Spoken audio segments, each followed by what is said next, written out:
Friends, இன்றைக்கி மாங்காய் தொக்கு செய்யலாங்க. மாங்காய் சாதம் செய்கிற தொக்கு செய்கிறேங்க. இதுக்கு எப்படி செய்கிறேன்னு பார்க்கலாம்.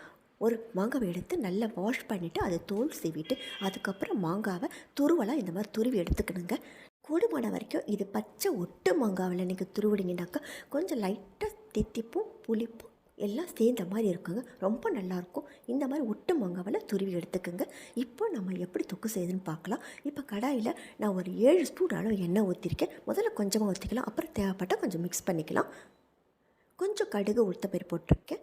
அப்புறம் ஒரு 2 ஸ்பூன் அளவுக்கு கடலைப்பருப்பு எடுத்துக்கிறேங்க. இதையும் இது கூட சேர்த்து நம்ம வறுக்க போகிறோம்.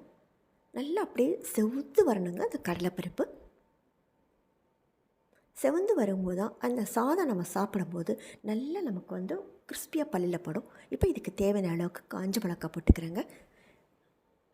கொஞ்சம் இஞ்சி போட்டுக்கிறோங்க. இதுக்கு பச்சை மிளகாய் கூட போட்டுக்கலாம், அவங்கவுங்க விருப்பத்துக்கு தகுந்த மாதிரி போட்டுக்கலாங்க.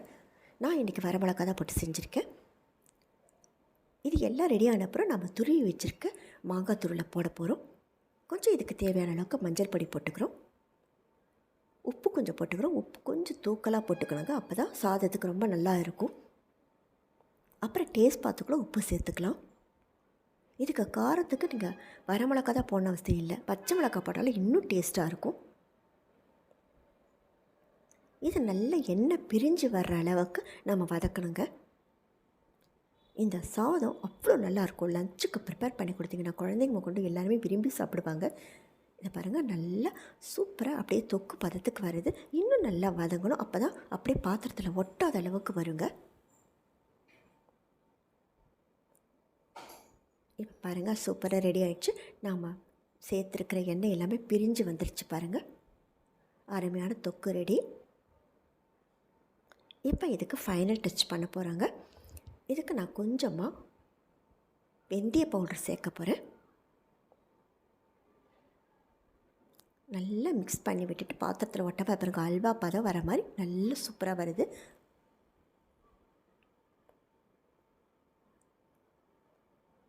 இதுக்கு நான் கொஞ்சம் பெருங்காயத்தூளும், அதாவது ஒரு 1/4 ஸ்பூன் அளவுக்கு பெருங்காயத்தூள் போட்டுக்கிறேங்க. நான் ஒரு மாங்காய் ஒட்டு மாங்காய் போட்டதால் 1/4 ஸ்பூன் அளவுக்கு பெருங்காயத்தூள் போட்டுக்கிறேன். அதே மாதிரி 1/4 ஸ்பூன் அளவுக்கு வெந்தயத்தூள் போட்டுக்கிறேன். இது ரெண்டையும் போட்டு நல்லா மிக்ஸ் பண்ணிக்கணும்.